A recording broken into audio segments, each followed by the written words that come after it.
Imaginez un objet plus petit que notre système solaire, capable de briller plus fort que des centaines de milliards d'étoiles réunies. Un objet qui déchire l'espace-temps autour de lui, avec des jets lumineux filant à presque la vitesse de la lumière. Bienvenue dans le monde des quasars, des phares déchaînés de l'univers. Aujourd'hui, on va plonger au cœur de ces monstres cosmiques, comprendre comment ils fonctionnent et pourquoi ils illuminent l'histoire de notre cosmos.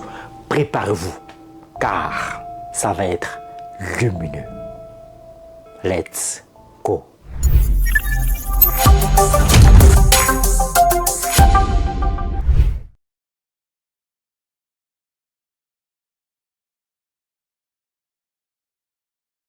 Dans les années 1950 et 1960, les astronomes détectaient des sources radio mystérieuses venant de l'espace.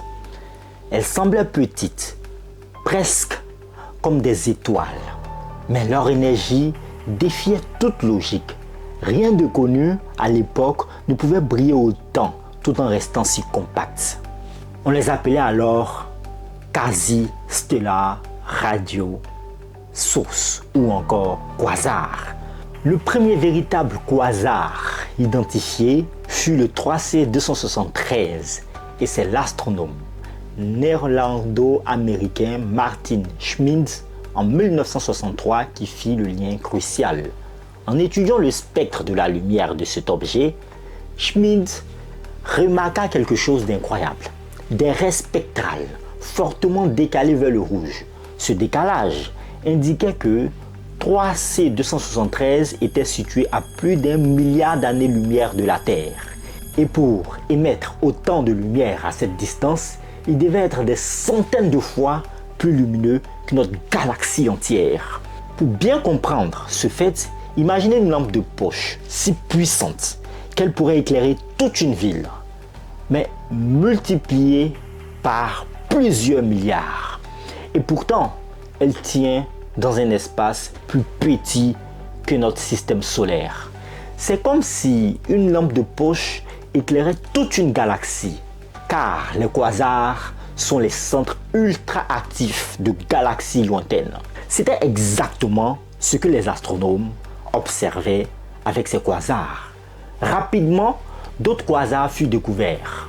Certains étaient si lointains qu'ils nous montraient l'univers tel qu'il était moins d'1 milliard d'années après le Big Bang. Ces objets sont devenus des fenêtres sur les premiers instants de notre cosmos. Et leur étude a permis de mieux comprendre, de mieux appréhender la formation des galaxies et des trous noirs supermassifs. Les quasars ne sont pas seulement fascinants ou incroyables ou beaux à voir par leur luminosité, ils sont des témoins de l'histoire de l'univers. Chaque quasar nous raconte comment la matière, l'énergie et les trous noirs interagissent à des échelles que notre imagination peine à concevoir.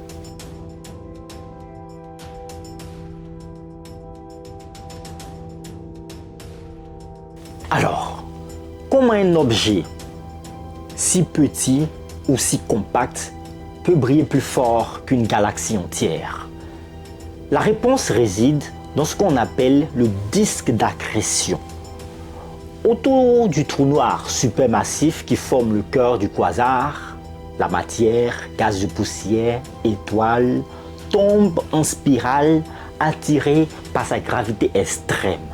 En tombant, cette matière se comprime et se chauffe à des millions de degrés, produisant une énergie phénoménale sous forme de lumière et de rayonnement. Mais ce n'est pas tout. Oui, certains quasars éjectent également des jets relativistes, qui sont des faisceaux de particules qui filent à près de la vitesse de la lumière depuis les pôles du trou noir. Ces jets peuvent s'étendre sur des centaines de milliers d'années-lumière, plus grands que la galaxie haute elle-même. Imaginez un tuyau cosmique qui crachent des milliards de fois plus d'énergie que toutes les étoiles d'une galaxie. En plus des jets, les quasars émettent aussi des vents de gaz qui voyagent à des fractions importantes de la vitesse de la lumière, jusqu'à 10 à 20%. C'est ce vent qui nettoie la galaxie de son gaz, stoppant la formation d'étoiles. Ces phénomènes extrêmes sont rendus possibles par la physique des trous noirs et du plasma. Les champs magnétiques autour du trou noir agissent comme des rails, canalisant une partie de l'énergie de rotation du trou noir dans ses jets lumineux. Le quasar devient ainsi une centrale cosmique. Tout ce qu'il engloutit se transforme en lumière et énergie projetée à l'échelle galactique. Incroyable! Pour donner un ordre de grandeur, pour mieux concevoir ce dont on parle, le quasar 3C273 émet 2 fois plus d'énergie que notre Soleil chaque seconde, alors que son diamètre est à peine plus large que l'orbite de Pluton. C'est comme si vous comprimez toute la lumière de New York en un seul point et que ce point continue à briller avec la puissance d'une ville entière multipliée par des milliards. C'est spectaculaire et incroyable. Les quasars ne sont donc pas juste des curiosités lointaines. Ils influencent leurs galaxies hautes. Les jets peuvent balayer le gaz environnant, inhibant ou déclenchant la formation d'étoiles. Certains scientifiques appellent ce processus le feedback des quasars, un acteur clé dans l'évolution des galaxies.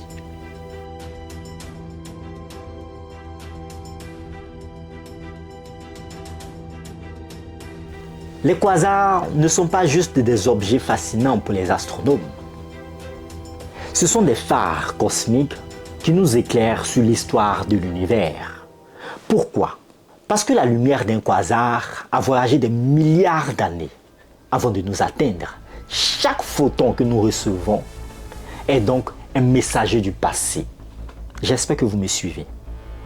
En étudiant les quasars, les scientifiques peuvent comprendre comment les trous noirs, ces objets supermassifs, et les galaxies ont évolué depuis les premiers instants du cosmos. Les quasars les plus lointains, par exemple, nous montrent que certains trous noirs ont atteint des masses incroyables, moins d'1 milliard d'années après le Big Bang.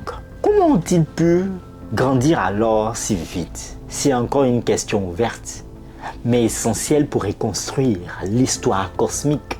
Les quasars servent aussi de lampes de mesure pour l'univers. Leur lumière traverse des nuages de gaz et de poussière intergalactiques. En analysant ces interactions, on peut cartographier la distribution de la matière noire et de la matière ordinaire à l'échelle cosmique. Comme la matière noire n'interagit pas avec la lumière, on déduit sa présence par la façon dont sa gravité attire le gaz, que l'on voit grâce aux quasars. Certains quasars permettent même de mesurer l'expansion de l'univers et de tester la constante de Hubble. En plus, les quasars nous aident à comprendre le processus extrême de la physique. Comment l'énergie peut être convertie presque entièrement à partir de la matière tombant dans un trou noir. Comment les champs magnétiques géants canalisent cette énergie dans les jets, ou comment les galaxies se régulent elles-mêmes via le feedback des quasars.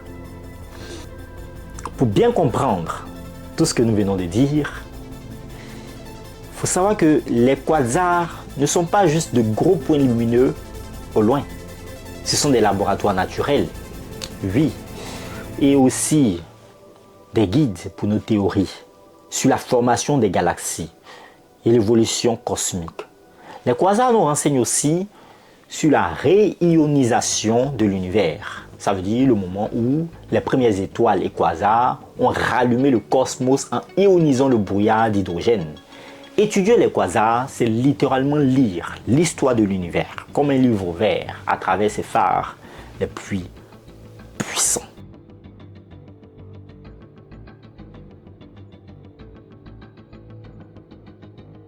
Maintenant que vous connaissez comment un quasar fonctionne, voyons quelques faits incroyables qui montrent à quel point ces objets sont vraiment hors catégorie, ou si vous voulez, hors norme.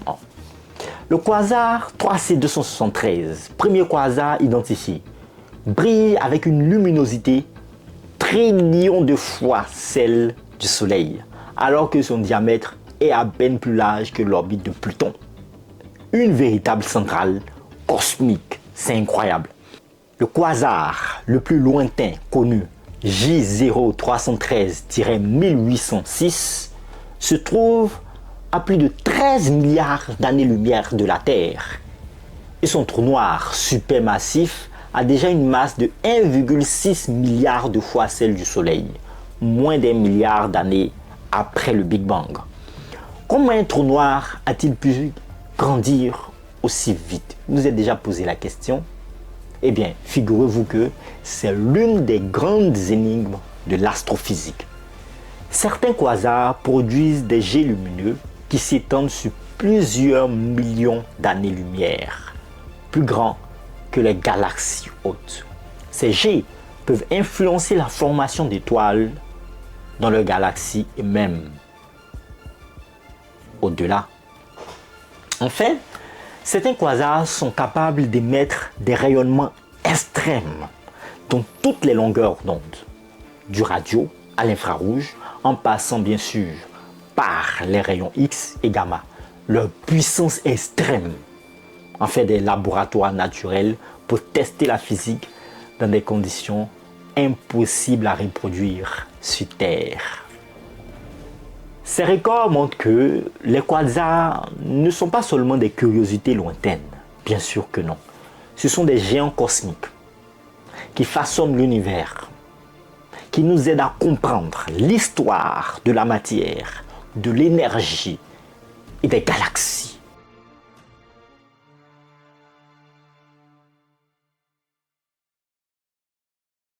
Les quasars sont bien plus que de simples points lumineux dans le ciel. Ce sont des phares déchaînés, des témoins du passé de l'univers, des laboratoires naturels où se joue la physique les plus extrêmes. Chaque quasar nous raconte une histoire. L'histoire selon laquelle comment les trous noirs supermassifs grandissent, comment les galaxies évoluent et comment l'énergie peut se transformer à des échelles que nous ne pouvons même pas imaginer. En étudiant ces géants, nous ne regardons pas seulement des étoiles lointaines. Non, pas du tout. Pas seulement en tout cas. Nous lisons aussi l'histoire de l'univers lui-même. Et maintenant, la question qui reste sur le bout des lèvres, c'est si ces phares cosmiques nous révèlent le passé, quels secrets l'univers nous réserve-t-il encore dans ses coins les plus sombres? Peut-être que dans les prochains épisodes, nous plongerons dans les surprises extrêmes des étoiles à neutrons et des sursauts gamma, là où l'univers devient encore plus sauvage et plus étrange.